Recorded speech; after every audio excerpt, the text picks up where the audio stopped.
Welcome to Passport, Pennsylvania. I'm one of your hosts, Nate Black, and I'm here alongside Travis Breen. Travis, how are you? Hey guys, I'm doing great, man. I'm just fresh off the fresh air of Benezet, Pennsylvania and the elk experience in elk country. So excited about this episode, have been for a while. Yeah, so in this episode, Travis and I visited Elk County and we met with some folks from the Keystone Elk Country Alliance, and we're able to sit down with two of their experts. And in a few minutes, you guys are going to get to hear some really, really compelling interviews, not only from the premier expert in elk in the region, but also, a local who now is their director of marketing and communications. And we got to hear about what it was like to grow up in Benezet around elk before the visitor center, before there were sometimes paved roads. And we got to hear how it was before and what it is now, and what they hope to be in the future. Well, and these guys took it to the next level. I mean, Pennsylvanians love their wildlife. There's no doubt about that. I think we're always the number one state in terms of hunting license sold, and people know that Pennsylvanians love the outdoors. But when you go to Benezet and when you listen to these interviews from Morgan and Ben talking about the elk and the lifestyle of the elk and the history of the elk and the migration, this is elk mania, man. I mean, remember when we were driving in and we're seeing Elk Hotel, elk burgers advertised? I think there was even some elk beer. I mean, it was incredible Winery, what's going on. Distillery, everything. Statues, art. I mean, listen, if you like elk, this is the town for you. Oh, if you like wildlife, this is the town for you. And one of the things that struck me, and I know we had talked about this with Ben, and even though, Travis, you and I were there in September at the height of when the elk are, quote unquote, in their rut, they're out in the morning and they're out in the evening and they're bugling and they're vying for dominance, not only with the other males, but they're also trying to, reproduce so that the females can have cows or calves in the spring, or the cows can have calves in the spring, I guess is how that goes. But one of the things that struck me that Ben said was, you can see elk 12 months of the year up there. It's not just a September and October destination, even though that's the quote unquote good time. But, he had said to me and you, and he said this a couple of times, I can show you an elk every day of the year, every single day of the year. Yeah, I was surprised by that. He was, because, when we first drove up there, we were even talking in the truck. We were saying, well, when do you think is the best time to see the elk? I think it's now because it's the rut season. And we were thinking in terms of that's the best time to see deer because they're chasing, the buck is chasing the doe and they're running around. But the way Ben had described it to us is everybody thinks that, but really you can see these elk all year long. And what was really exciting to me was when he was describing some of the activities that go on in the spring related to the shed hikes, where they go out and they hike and they look for the sheds that have dropped off the elk. That was exciting to hear that. And that was what he was saying was one of his most favorite times a year in Benezet, and also a time that's great to visit the town because it's not necessarily as busy as the rut season is. Yeah, now he did say that the visitor center is only open on the weekends in the off season. But you can still see elk and you can still do all the stuff and you can still take what was he talking about? There's a scenic drive that you can take. Yeah, he was saying there's 127 miles of scenic the Elk scenic drive where you can actually, it's called, Elk Scenic Drive. It's a sort of a picturesque driving tour in the heart of the Pennsylvania wild region. And you can get out and you can see elk, but there were several hundred miles of hiking trails that he had denoted as really exciting place to see the outdoors and understand that region as a whole. So if you're an outdoor enthusiast, this is definitely the place for you. And the visitor center there is something that it can't be missed either. I mean, we had the opportunity to go into the visitor center and sit down and talk to Morgan and Ben, and got a chance to see some of the sheds they've collected over the years, see some of the elk that have made a name for themselves based on their size and their girth. And we also saw other animals as well that live in the area that they talked to us about. And it was very educational, very informative. And then for people who want souvenirs, there was a really cool gift shop as well. Everything you could possibly imagine was there and available. So I think it's a can't miss any time in the year. I agree with Ben. I know for one, I'm going to go back up there a couple times this year. Yeah, I have plans to go back up too. I was disappointed that even though we were up there in the morning, we missed the elk out in the field near the visitor center in the morning, and we were told they probably weren't going to come back out till the evening. Unfortunately, I had to leave. My son had a football game that afternoon, so I had to get back to watch him play in the band at the football game. But you stuck around, and you actually got to see. I was blown away by what I got to see. You know, I had the opportunity to walk back into the visitor center. I saw Ben. And I said, Ben, hey, we're hanging out. We want to see the show. And I said, what's the best place for me to see the elk? And I thought he was going to give me a map and tell me to drive away. But he said, no, actually walk out 300 yards behind the visitor center along this stone wall. We got into what I can closely describe as a blind, a natural blind. And we had visibility over an open field with some hardwoods on the side. And I would say about 6:30, we started to hear some bugling in the distance. A hush came over the crowd. There was quite a big crowd there, actually. People started to bring out their photography equipment. A lot of discussion and excitement. And then about 7:15 or so, the first elk made itself visible. It was about 100 yards away. Then it started to work about 75 yards in. Very big rack on it. And then after that, it was like, here's 2 elk, 3 elk, 4 elk, 5 elk, 6, 7, 8. And it was really exciting. I had a couple from England with me at the time, and they had never even seen elk before. So for them, seeing this was just incredible. And then my daughter, who's very much into wildlife and animals, she was really into the elk bugling. The elk bugling is really something beautiful, one of nature's great sounds. And you hear them in the distance before you see them. So it requires some patience as you let them bugle and you think, where are they going to come from? And you get your field glasses up and start looking around. It's a really engaging experience to see them. And I can't wait to go back. I think it's probably different every time you go. I mean, I saw them in the early evening, right before dusk, but I've heard seeing them in the morning is really exciting. And then as Ben shares with us later in the interview, all year round, you can see them as you go around the Elk Country Trail, and I guess it's the Elk Scenic Drive, and you drive around, you stop at the different stops, and you look for them. And I think that's, Nate, you hit the nail on the head. It's not just seeing the elk, it's the terrain. The terrain in that particular area is gorgeous with the mountain peaks and the fields, and really makes you proud to be Pennsylvanian. That's for damn sure. Yeah, that elk bugle, you were right. It is one of the most unique sounds in nature. And during our interview, we actually coerced Ben into doing the bugle for us.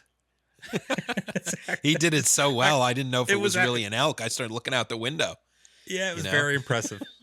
Very impressive. He really owned it and did it for us. And for that, Ben, if you're listening to this, we appreciate you doing that for us. And Ben, we can't wait to come back. So this is not a one and done for us. We will be back to Ben Azette and Elk Country many times to cover. Yeah, he actually talked about when we were done actually with the interview, he actually talked about what we could do for a series in this, and we maybe decided on coming back up and talking to Ben about doing a whole episode on just shed hunting. If that's something that you listeners are interested in, leave us a comment, leave us a note, find us on our website, find us on social media, drop us a line and say, hey, yeah, we're really interested in an episode on shed hunting, and we'll make that happen for you. We have 2 interviews to share, and I'm not sure which one we want to play first. What do you think, Trav? They're both so good, and they're both very they're both different. so compelling. Morgan, they really are. Morgan focuses a lot on the many different things that there are to do in Ben Azette, what it's like growing up there, what the town is like, and all the diversity and the range of experiences. Ben hits you right between the eyes with stats and facts about elk, and you'll walk away from it enriched about your knowledge about elk. I can promise you that. Well, without further ado, we're gonna play one of the interviews for you, and I think we'll start with Morgan. What do you think, Trav? You're in for a real treat, guys. Enjoy the hell out of it. Yeah, enjoy this interview with Morgan Lovenduski, Director of Marketing and Communications for Keystone Elk Country Alliance.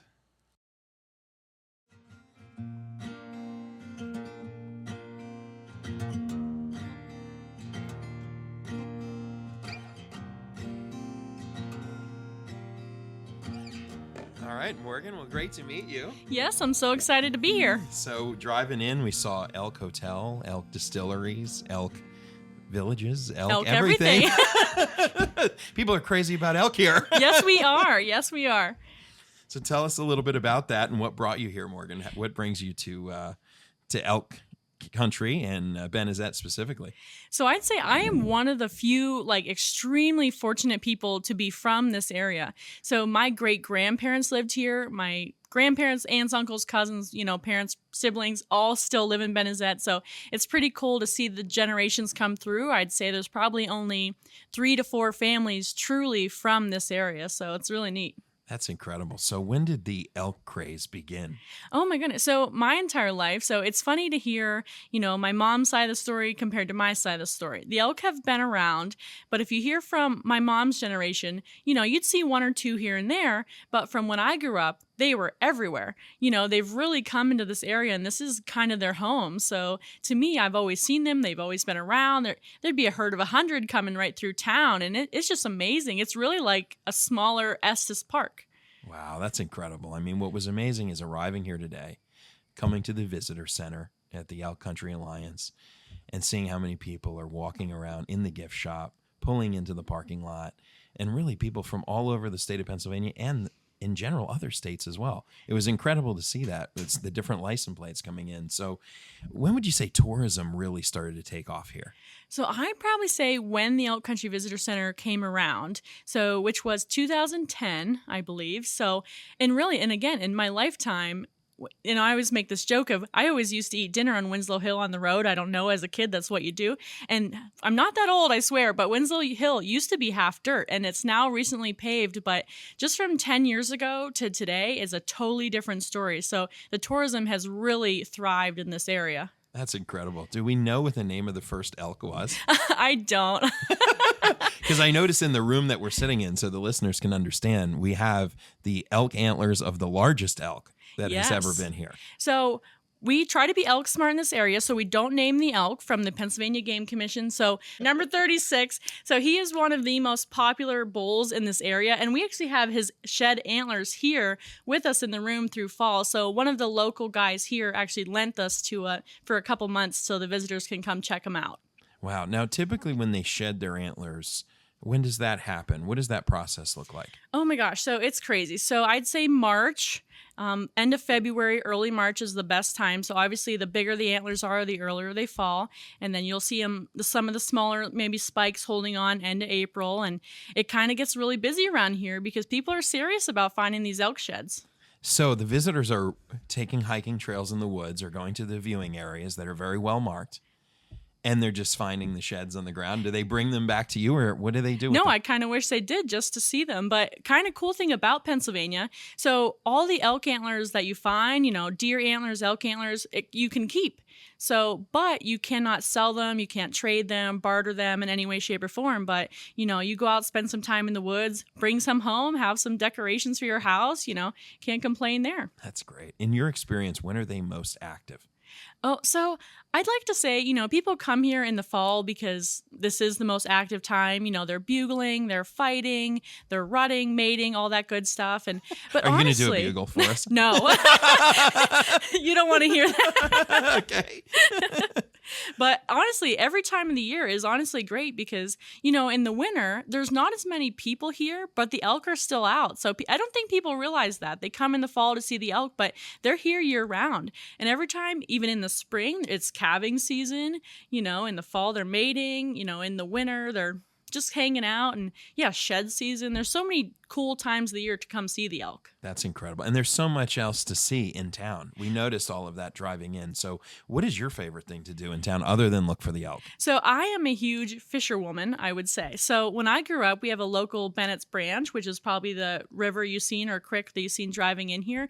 So when I was growing up, that was actually orange. So from the acid mine drainage. And this area has really, it's a lot of that kind of mining going on here. So to see the local streams cleaned up and, so many, trout and bass in that area, it's really cool to see. That's incredible, and great diversity of things to do for the visitors that come here. So how did you become involved with Elk Country Alliance? And tell us a little bit about Elk Country Alliance and what your mission is. Yeah, so I actually went to college for marketing and also travel and tourism management. So when this position came about, it just seemed like the perfect fit for me. So why not try it out and give it a go and end up being perfect? So the Keystone Elk Country Alliance is a nonprofit organization that, runs the Elk Country Visitor Center in Benezet. Wow, that's fantastic. And today's the busiest day of the year. It is. So they consider this weekend to be the peak of the rut. Wow, that's incredible. So the elk are the most active, and Yes. you can see a lot of smiles and a lot of faces. People who've traveled here and seen the elk and are looking for more. They were up very early this morning looking for elk. Yes, that's the best time, really early, late evenings. Honestly, if you were probably here a little bit earlier, I know you traveled from a little bit farther away, but so sometimes in the morning here, you can't necessarily see them in the field, but they are screaming, they're bugling just right in the ridgeline. And honestly, even if you're not seeing the elk, it is such a cool experience just to be here and listen to that. Wow.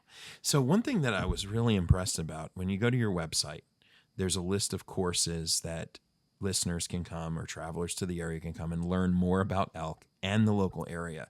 Tell us a little bit about that. So honestly, our conservation education staff here is the best. So every single weekend, they offer free programs every Saturday, every Sunday, and it is such a wide variety. So you can learn how to shed hunt. We had the Pennsylvania Game Commission here just a few months ago talking about the reintroduction of the pine marten, and you can learn about snapping turtles, skunks.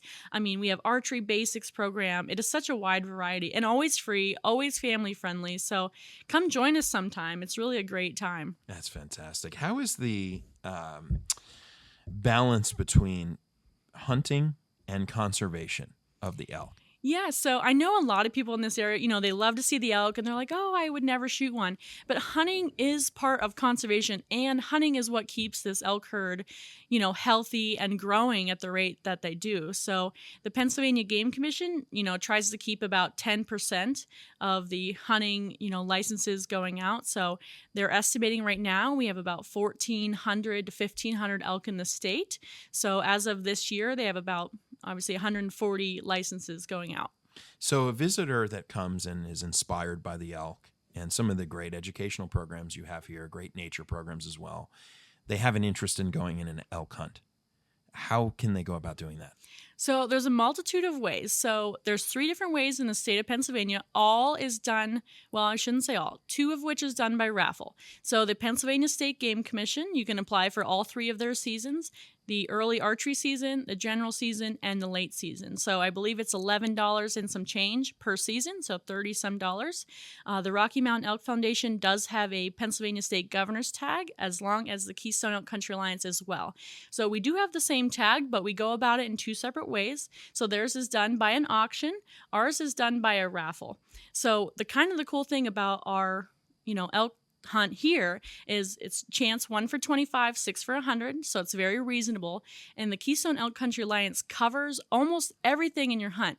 So your guide service, your taxidermy, your butchering, your lodging, your food is included if you win. So it's a really amazing package. What a deal. Yeah, it's a steal. That's amazing. So as you're interacting with visitors, where would you say they're typically coming from? So I would say in the last 10 years, I would used to say they're mostly from Pennsylvania. They'd come, they know about the elk. But I'd really think that people are starting to know about the elk all across the world. So people literally travel here from different countries just to come to this area. And the cool part about it is, sure, there's elk in different states, but the cool thing about Pennsylvania, we have some of the largest elk in the world. And I don't think people realize that. It's the habitat is so great here. They have a lot of range to roam. It's the lack of predators as well. So we have one of the healthiest and the largest elk herds. How far do they range? Nate and I were talking about this as we drove in. Is we've always heard of Benezet as the elk capital of Pennsylvania, but do they range out into different towns and different counties of definitely. the state? Yes. So they range about 6 different counties right now.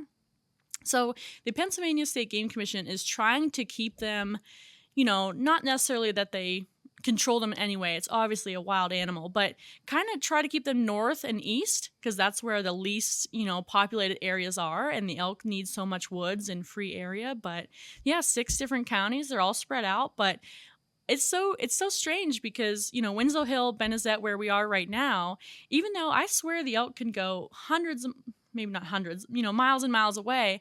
And in rut season, they come back here. So we recently, just last year, we had a couple elk make it up to Coudersport, which is probably an hour and a half north of here, 2 hours. And yeah, they come back for rutting season. They know when it's time to come home. So they kind of get that in the air and the vibe. Yeah. Do you have a way to track their migration, where they're moving? We do. So the Pennsylvania Game Commission, it has this really, really cool feature. So one, they collar the elk, which is cool. And they also have a yearly airplane that comes out that they contract from out west. And they have a camera, like a geothermal camera. And the camera actually costs more than the airplane. But the cool part about it is they have, the troops on the ground, they kind of gather the collars. They kind of know how many elk are in that area. They compare it with the aerial survey, and they know, maybe the aerial survey or the collar survey, missed 3% on average or whatever. But yeah, they're pretty accurate, and it's pretty cool to see. So if you ever get to see the geothermal camera images, you can see the difference between a bull elk and a cow. I mean, it's really, really neat. That sounds incredible. I have 3 children that are fascinated by elk. Oh, that's awesome. And they are so excited to listen to this podcast. Yeah. They're amongst the listeners that are enthusiastic about it. What programming do you have for children, for the young minds that want to learn about elk and learn about conservation? I was just going to say, so our Con Ed staff here, they do a lot of school groups. And if you're not necessarily from the area, we have school groups from Florida, Colorado, all over the United States. We do a distance learning program. So even if you're not from the area, you can contact us here, and we're happy to schedule some kind of educational setup as well. And even a lot of people don't realize, even if we're closed, maybe Monday through Friday in the winter, we're still hosting school groups year round. So it's really neat. What are some of the biggest misconceptions that you are aware of about elk? That's probably a good question. So a lot of people think that the elk are more, humanized in this area, but we want to try to stay away from that as much as possible, right? The elk are wild, no matter how much you want to think that they're not. They're beautiful animals, and they can get angry at any given time. So, and especially this time of year when all that testosterone's running through them, and you might be standing in the way between you and a girl behind them, and you're in the way. So, so let's just make sure we're standing a good distance, and letting them do their thing. Do visitors try to feed the elk and they're not supposed to? Are there things that you've seen happen that you would want to? Let's hope that doesn't happen, right? So just like, maybe deer the same way, you should never feed the elk, because again, that's another way of making them humanized, and they're wild animals. They're used to getting feed on their own, and the elk especially cannot eat corn. A lot of people, they might try to feed them corn. It's really, really bad. So they can eat it, but they cannot digest it. So it's really bad for them. What do you think the visitors need to know about the area in general as they're planning a trip to visit? Yeah, so please come visit this area if you've never been here. It's such a unique little town with such a little charm too. So I know that this being the busiest weekend of the year, the 3rd week of September, but honestly, just come visit us at any time of the year. It's really a great time. How can the visitors contribute to the elk population health? So honestly, here at the Elk Country Visitor Center, we have so many volunteers, and we need so many volunteers. So we have 11 full-time staff members, right? 400,000 people come through our gates yearly. 300,000 of those people are coming through in September and October. So 11 people, it's a little difficult to manage that many people. So thank goodness we have a large volunteer base. We have awesome people that come here, contribute to this area. And honestly, it could be, such a range of things. You could be a, retired school teacher. You could be helping us sell tickets. You could be helping us in the gift shop. You're good at cutting and stacking wood for our, keeping the place warm. I mean, honestly, it's such a variety and really cool people.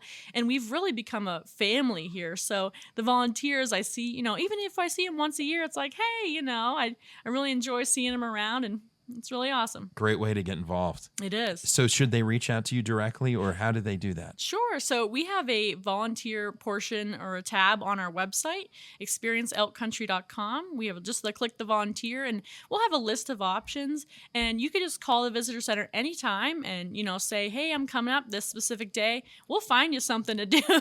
There's so many things that need done here. We'll definitely find a place for you.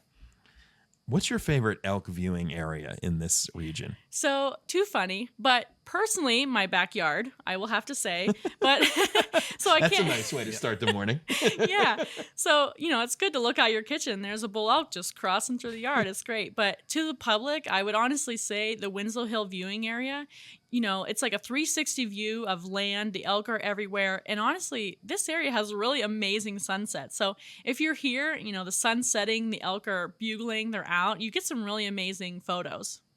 For our visitors that are from different countries or traveling a long distance in the United States, what's the best way to access by air and then transport to Benazet? Goodness, good question. So probably Pittsburgh is our closest airport, which is about 2.5 hours. And then you can probably rent a car, come up here. I would highly recommend lodging in this area because it's such a small town is pretty difficult. So if you're not booking probably at least 6 months in advance, you're probably going to struggle getting an Airbnb or hotel in this area. But and that's a good problem to have, right? Like we're booked solid as people are coming to this area. We're happy to see that. If you could talk a little bit about the local community and how they've embraced the tourism that has impacted the area since the conception of the elk program, how has that been? So especially for me and let alone, my generation, it's great because honestly, this area doesn't have a lot of jobs. So the elk brings so much tourism and jobs to this community. I honestly think we thrive on that. And, it's kind of cool to see. And I've worked in this area my whole life. Everybody almost here that works in this area does work 2 jobs to kind of make this town run this time of year. So everybody works together. We're happy to see people come through, and I hope everyone's being very welcoming and educating. And yeah. What are the initiatives that you hope to bring about over the next 3 to 5 years here at Elk Country Alliance? Yeah, so I think we're on a really good track of what we're doing. Just kind of keeping steady, the tourism in this area, keeping up with our education programs, making sure we're being elk smart. We have 2 education buildings. We just recently outgrew one of them. So kind of cool in the back behind the visitor center. And we just built one in the front too. So we're just kind of hoping to keep up with the education, making sure everyone's, educated and, happy to be in this area. And yeah. Elk smart. I like elk that. smart. What does that mean? What does that mean to be elk smart? I know. I keep be saying elk that, smart. huh? So the Pennsylvania State Game Commission, they have Elk Smart program they started just a couple years ago. So they have 4 different sayings that goes along with that. So 1 is give elk space. You never want to be too close. 2, never feed the elk. 3, don't name the elk. And 4, do your part, which means, if you see something illegal, do something about it, say something about it. The Game Commission obviously sparse compared to the tourism in this area, so they cannot, see everything without your help. That's great. Elk smart. Are you elk smart, Nate? Not yet. But you will be. But he's going to learn. As soon as this podcast is over, I will be very elk smart. So, finding out more information about elk, good resources. I have a feeling that a lot of our listeners are going to be very inspired by this podcast, and they're going to want to learn more about elk. Where would you direct them? So our website, I think, is pretty educational. So experienceelkcountry.com. We also work with the department, DCNR, Pennsylvania State Game Commission. All of their websites are very good. All of our Facebook pages are very good. The Elk Country Visitor Center, the Pennsylvania State Game Commission North Central region. So I think Facebook and, online, our website's a great place. That's great. Now, you'd mentioned when we first walked in about an elk tag winner. Can you talk Oh. about that a little bit?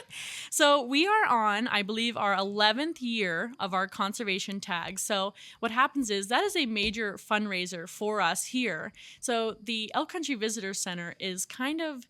It's a private organization, the Keystone Elk Country Alliance, that owns and operates the Elk Country Visitor Center. So everything here is done by donation, done by grants, and we really go off of that. So our 2024, I always forget what year we're in now, geez.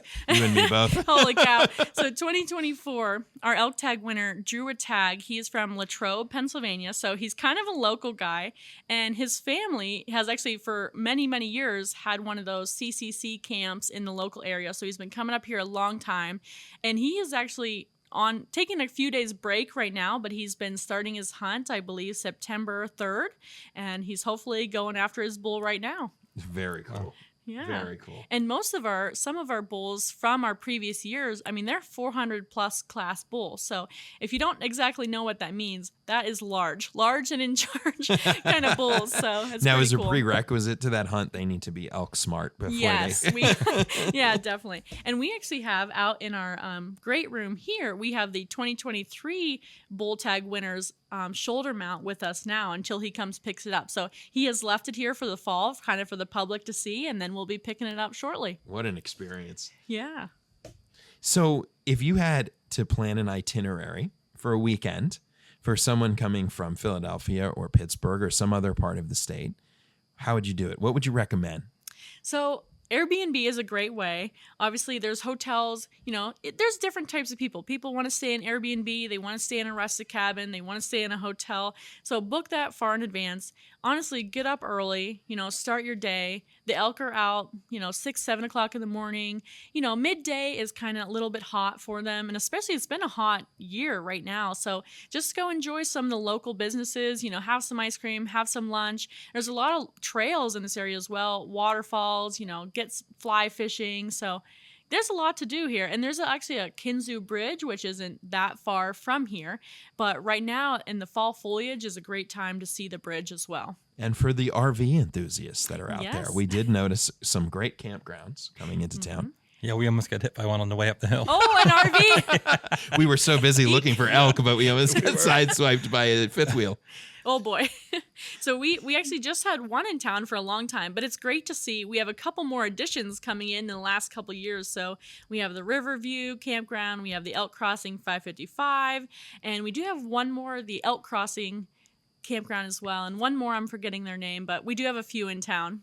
When we talk to you, your passion for the elk is shining through. Oh, I can tell good. how much you love them. Yeah. So is there anything that you've experienced here that really touches your heart in terms of an elk rescue or perhaps helping them to grow and develop? Or what gets you up in the morning about this? So I honestly, the kind of unique, I love to see the elk check station. So the first week in November is really kind of cool and one of my favorite times. So after the hunter has now, harvest their kill and they come into the Elk Country Visitor Center where the check station is, you get to see, the mindset of the Game Commission and what they're doing for the testing. They may take a tooth, they may take, a chunk of hair or a piece of fat or whatever that may be and see all the testing.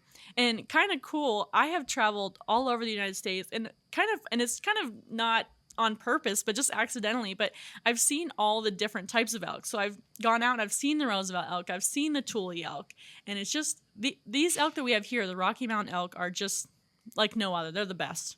That's incredible. This is highly unique. And really, that's what Passport Pennsylvania is all about. Yeah. This is our podcast where we take unique experiences all over Pennsylvania and bring them to the ears of the listeners. And visiting the elk in Benezet checks that box big time, Right. and then some. There are not many states that can boast this kind of experience, and definitely not this level of success that you have had here. Right. Are you seeing this becoming a blueprint for other states or other countries that are looking at elk reintroduction? Honestly, I would think so because, the elk were reintroduced here, I'm estimating 120-ish years ago, but it's been great for us as long as you have the space, that being the key part for the elk. And, this town has really grown because of that, and we love it.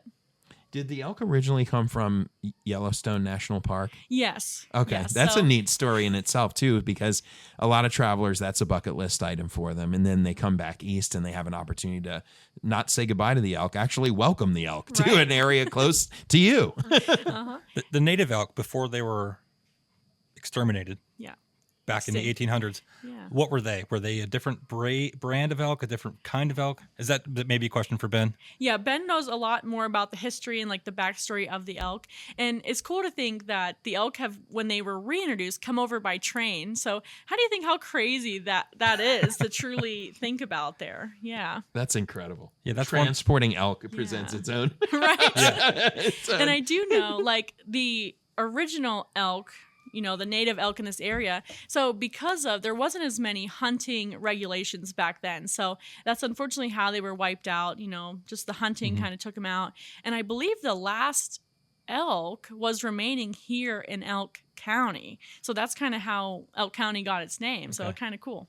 That's incredible too, to think about the elk of yesteryear and how there was a period of time where they were not here and now they're back. It's such a success story. Right. Yeah. It's really uplifting. Yeah. In so many ways. I'm just thinking about in early 1900s train from the Rocky Mountains across this country with elk on it, probably following the circus.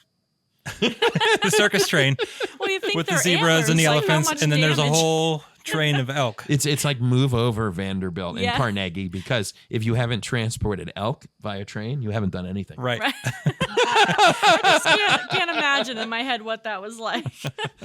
Lifting them onto the train and transporting them across interesting terrains. And I don't know if cranes were around back then, but I don't know, but that'd be probably the easiest way to do it. Well, this is such a beautiful time to be here. We notice the leaves are already starting to change coming into town, and I'm sure that many visitors enjoy that in addition to looking at the elk. So this is a very busy time of year for you, and we know that you've got to get back to it, but we can't thank you enough for speaking with us today. Definitely. And thanks, Morgan. Thank you very much. Yeah, I'm happy to have you guys. I thought Nate was about to say something profound. He did look like he was like something serious was going on there.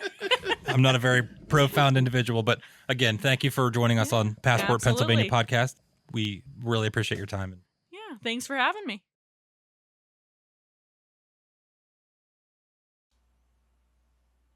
Wow, that was quite some insight from Morgan about what to do in Benevzet, Pennsylvania. It's amazing how much there is to do in this small town. And, for outdoor enthusiasts, this is really an epicenter of excitement to be outside. And not only just to learn about elk, but to get out and explore the great culinary scene that they have there, the hiking trails, the art community. And there's a variety of different ways to stay there as well. There are RV camps. Nate and I drove by some really interesting RV camps, full hookup. We saw some primitive camping areas, which were great. There's, of course, Airbnbs in the area as well, and local hotels within driving distance. So however you like to stay, those opportunities exist for you in this area. And that really you should make a long weekend out of it, if not a week. There's so much to do. And I for one can't wait to get back there. Morgan's got me fired up, and I'll tell you what, she's pretty lucky to have that scenery every day and to have grown up in that area. What do you think, Nate? The passion that she has for not only the elk but for her hometown. You had asked her where her favorite spot was to view the elk, and without even batting an eye, she's like, "Well, my backyard." And I think both of us are jealous. I mean, you're much more of an outdoorsman than I am, and I was jealous of that. I'm like, wow. I mean, can you imagine? Just most people look at bird feeders out their backyard, out their back door, back window. Yeah, I get excited if I see she's got elk cardinal, out her backyard. So yeah, She's got elk walking around, and that was jaw dropping too to think about that, because we were so excited about Benazet and where are we going to see the elk and what viewing area should we go